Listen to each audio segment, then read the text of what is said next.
Assalamualaikum warahmatullahi wabarakatuh. Jumpa lagi di channel yang keren ini, channel Mas Yano. Oke adik-adik, materi kali ini adalah kimia unsur. Pada pembahasan kali ini kita akan membahas mengenai golongan halogen, terutama pada reaksi-reaksi yang terjadi pada halogen. Oke, yang akan kita bahas pada kali ini adalah halogen.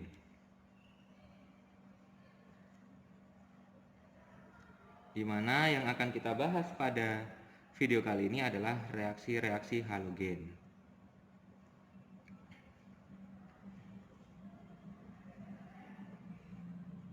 Oke.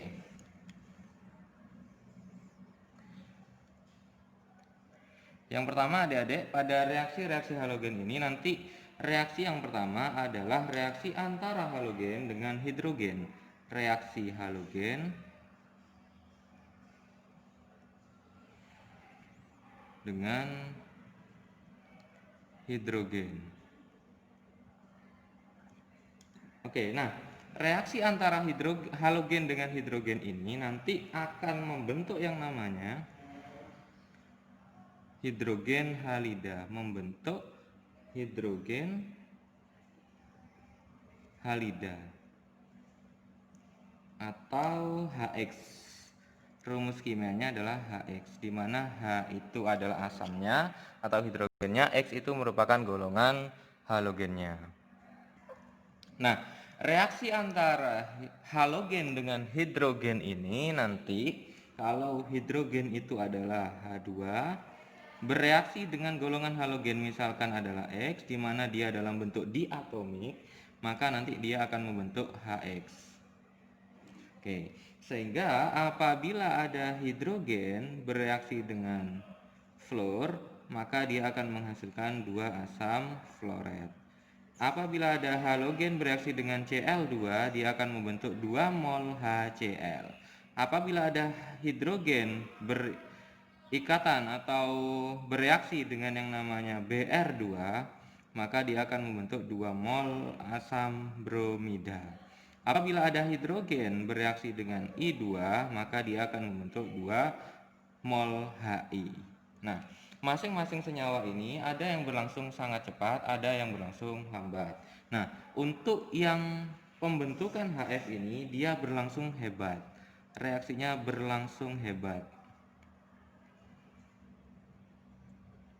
Kemudian untuk pembentukan HCl ini dia pada tempat yang gelap, dia reaksinya berlangsung lambat, tetapi jika di bawah sinar matahari nanti akan terjadi ledakan.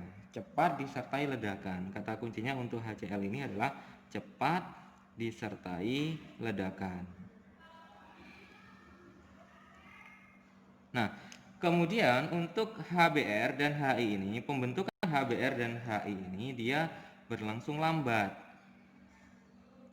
Nah, karena dia berlangsung lambat, biasanya digunakan katalis untuk mempercepat reaksi.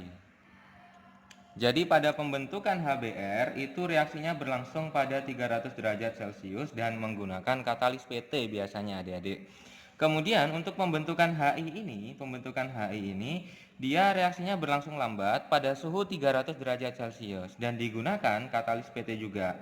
Nah, reaksi HI ini dapat bersifat balik kembali adik-adik. Artinya berlangsung bolak-balik dan hanya sebagian yang dapat bereaksi. Oke, ini merupakan reaksi-reaksi pada halogen yang pertama. Nah, yang kedua, reaksi halogen yang kedua adalah reaksi halogen dengan non-logam. Reaksi halogen dengan non-logam. Non-logam. Oke, pada reaksi halogen dengan non-logam ini, maka nanti dia akan membentuk yang namanya non-logam halida, membentuk senyawa non-logam halida. Oke, nah jadi contohnya pembentukan senyawa non-logam halida itu contohnya ada misalkan CCl4, karbon tetraklorida, PCl3, kemudian ada PCl5, ada PF3, ada OF2, ada SC, Cl2 dan lain sebagainya. Ada banyak sekali. Nah, contohnya misalkan pembentukan CCl4. Pembentukan CCl4 itu berarti ada atom karbon, fasenya adalah solid, direaksikan dengan chloride, fasenya gas, maka nanti dia akan membentuk CCl4, fasenya adalah liquid. Nah, kemudian misalkan pembentukan PCl3, maka nanti ada P, fasenya adalah solid, bereaksi dengan Cl2, fasenya gas, dia akan membentuk yang namanya PCl3, fasenya adalah liquid. Dan kita setarakan, ini 2, ini 2, ini 3. Kemudian kalau pembentukan PCl5 berarti P, fasenya solid, bereaksi dengan Cl2, fasenya gas, menghasilkan yang namanya PCl5. Ini fasenya adalah solid. Setarakan, ini 2, ini 2, ini 5. Nah, adik-adik, masing-masing reaksi ini juga ada keadaan tersendiri untuk pembentukan CCl4. Pembentukan CCl4 ini perlu panas, perlu pemanasan. Agar apa? Agar yang namanya CCl4 dapat terbentuk. Nah, kemudian bagaimana proses pembentukan PCl3 dan PCl5? Kalau Cl2-nya terbatas, jika Cl2 terbatas, maka akan membentuk PCl3. Tapi jika Cl2-nya berlebih, maka akan membentuk yang namanya PCl5. Nah, inilah reaksi halogen dengan non-logam. Kemudian adik-adik, yang ketiga adalah reaksi halogen dengan logam. Kalau tadi kita sudah belajar antara reaksi halogen dengan non-logam, sekarang reaksi antara halogen dengan logam. Logam itu biasanya golongan 1A, 2A, 3A. Oke, dan golongan B. Nah, reaksi halogen dengan logam, maka nanti yang terbentuk adik-adik adalah membentuk senyawa ionik. Jadi kalau ada logam membentuk senyawa ionik. Kenapa ini bisa terjadi? Karena terjadi serah terima elektron antara logam yang bermuatan positif dengan golongan halogen yang nantinya bermuatan negatif. Kenapa? Karena perbedaan keelektronegatifan yang sangat tinggi antara logam dengan golongan 7A. Nah, reaksi yang akan terjadi contohnya misalkan ada Na. Ada Na. Fasenya adalah solid, bereaksi dengan Cl2, fasenya adalah gas, maka nanti akan membentuk yang namanya NaCl. Disetarakan 2, 2. Ini fasenya adalah solid. Misalkan lagi ada Ca, fasenya adalah solid, bereaksi dengan F2, gas. Maka dia akan membentuk yang namanya CaF2, fasenya adalah solid. Contoh lagi, misalkan ada Mg itu golongan 2A plus Cl2 misalkan, fasenya gas. Maka dia akan menjadi reaksinya akan membentuk yang namanya MgCl2, fasenya adalah solid. Jadi pembentukan senyawa ionik pada reaksi halogen dengan logam itu nanti reaksinya adalah seperti ini. Tergantung nanti dia berasal dari golongan berapa untuk logamnya. Kalau golongan logamnya adalah golongan 1, maka nanti dia akan membentuk NaCl. Contohnya seperti ini.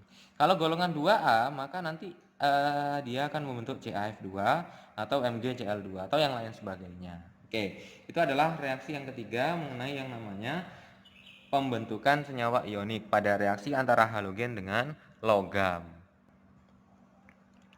Oke, sekarang kita akan membahas reaksi yang keempat adik-adik.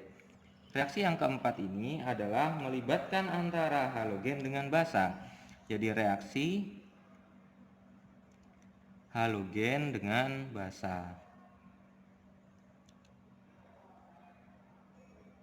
Oke, kalau ada reaksi antara halogen dengan basa, maka nanti dia akan membentuk yang namanya senyawa oksohalogen.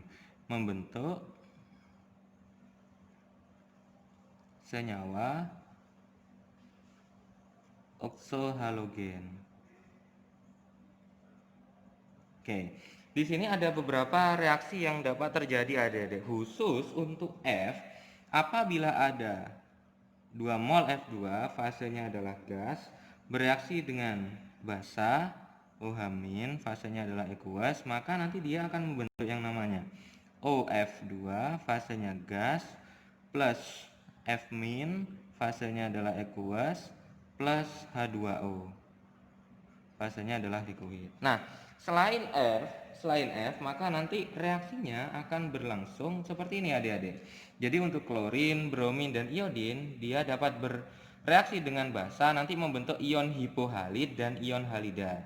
Jadi reaksinya nanti adalah, misalkan ada golongan halogen X2 plus basa OH-, maka nanti dia akan membentuk OX-. OX- ini adalah ion hipohalid plus X-, ion halida plus H2O. Oke, ini adalah reaksinya.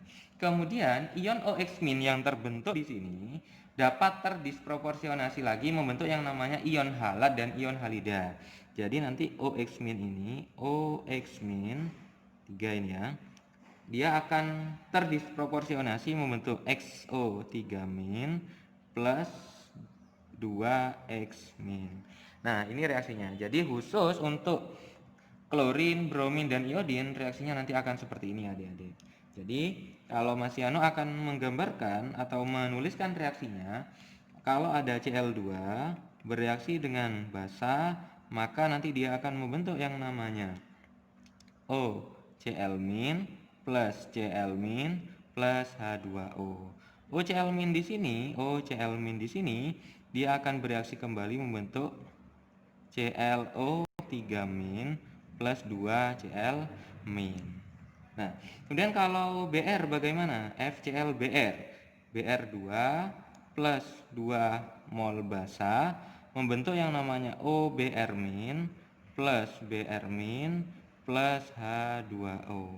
Nah, OBr- ini nanti akan terdisproporsionasi membentuk BrO3- plus 2 mol Br-. Jadi reaksinya hampir sama adik-adik, antara klorin, bromin, sama iodin, nanti reaksinya hampir sama. Cuman diganti ini Cl-nya, ini Br.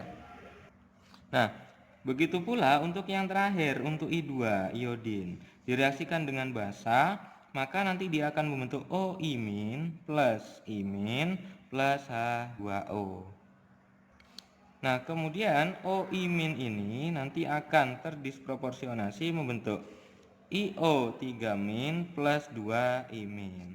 Nah, adik-adik, reaksi ini antara klorin, bromin, dan iodin ini berbeda-beda. Untuk pembentukan OCl- ini dia stabil pada suhu ruang, tapi pembentukan terdisproporsionasinya OCl- ini terjadi apabila jika dipanaskan. Jadi apabila reaksinya dipanaskan, maka OCl- ini nanti akan terdisproporsionasi. Nah, kemudian OBr- di sini untuk bromin bereaksi dengan basa, OBr- yang terbentuk di sini, ion OBr-nya akan terdisproporsionasi dengan cepat pada suhu ruang,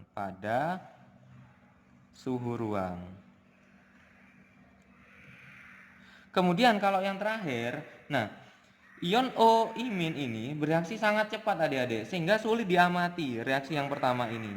Hanya kemudian reaksinya nanti akan membentuk yang namanya IO3- plus I-. Jadi reaksinya sangat cepat, sangat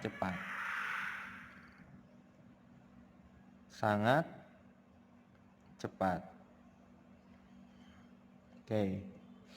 Oke, yang keempat adalah reaksi halogen dengan basa. Ini adalah reaksi-reaksi yang terjadi antara halogen dengan basa adik-adik. Oke, tidak perlu dihafalkan adik-adik karena cukup mudah sekali nanti untuk menentukan hasil reaksi pada reaksi antara halogen dengan basa adik-adik. Oke, yang selanjutnya Mas Yano akan menjelaskan mengenai reaksi antara halogen dengan air.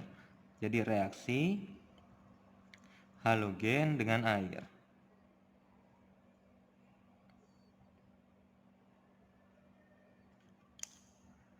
Nah, reaksi antara halogen dengan air ini nanti akan membentuk yang namanya asam halida dan oksohalogen. Membentuk asam halida dan oksohalogen. Oke, jadi reaksi antara halogen dengan air nanti akan membentuk asam halida dan oksohalogen. Nah, jadi kalau Mas Yano gambarkan di sini, khusus untuk F2 sama tadi dengan basa. Khusus untuk F2 itu apabila direaksikan dengan H2O, maka dia akan mengalami kesetimbangan membentuk yang namanya HF dan O2. Jadi khusus untuk fluorin itu, apabila bereaksi dengan air, dia akan membentuk asam fluorida. Nah, reaksi fluorin dengan air ini, dia berlangsung sangat hebat adik-adik. Karena apa? Karena air nanti terbakar di dalam fluorin, sehingga nanti terbentuk yang namanya asam fluorida. Nah, khusus untuk yang tiga unsur yang lainnya, untuk Cl2, Br2, dan I2, reaksinya nanti adalah X2 itu apabila ada X2 halogen bereaksi dengan H2O, maka dia akan membentuk oksohalogen HOX plus asam halida HX. Oke, ini adalah reaksinya adik-adik. Jadi apabila ada Cl2 bereaksi dengan H2O, maka akan mengalami kesetimbangan membentuk HOCl plus HCl. Apabila ada Br2 bereaksi dengan H2O, bereaksi dengan air, membentuk yang namanya HOBr plus HBr. Oke. Apabila ada I2 bereaksi dengan air, maka dia akan membentuk yang namanya HOI plus HI. Oke, ini adalah reaksi-reaksi pada reaksi antara halogen dengan air. Jadi yang terbentuk di sini adalah asam halida ini HX ini dengan oksohalogen HOX, di mana nanti ini merupakan reaksi disproporsionasi. Hampir sama adik-adik dengan reaksi ini. Terjadi yang namanya reaksi disproporsionasi. Oke, nah kemudian yang terakhir adalah ini yang paling penting adik-adik, yang sering muncul di dalam soal-soal, reaksi antar halogen. Reaksi antar halogen.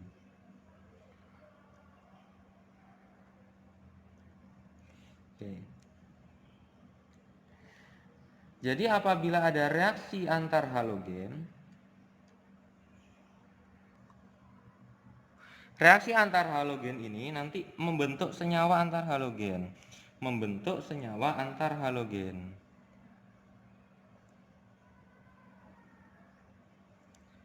Senyawa antar halogen.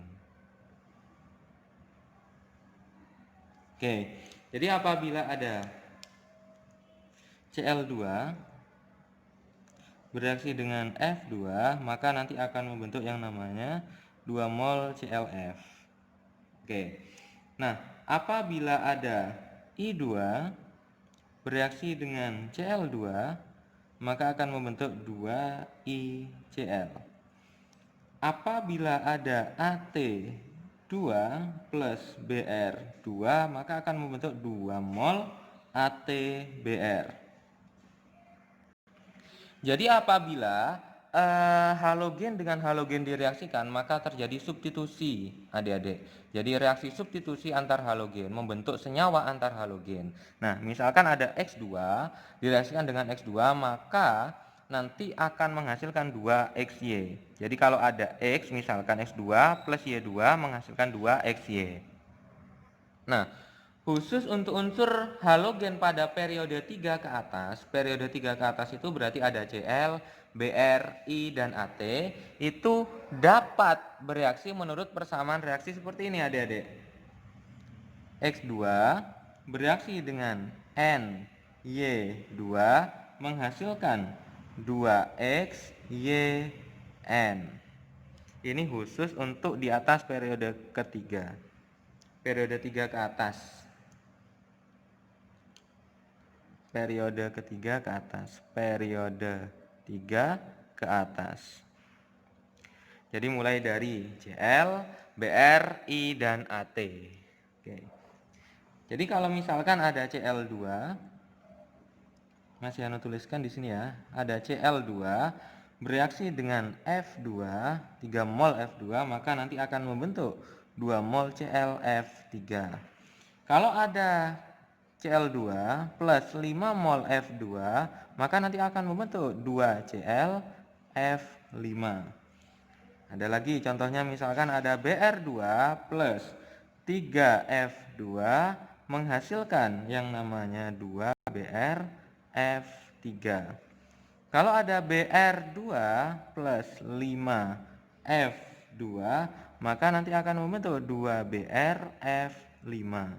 Contoh lagi, misalkan ada I2 bereaksi dengan 3F2, maka nanti akan membentuk 2IF3.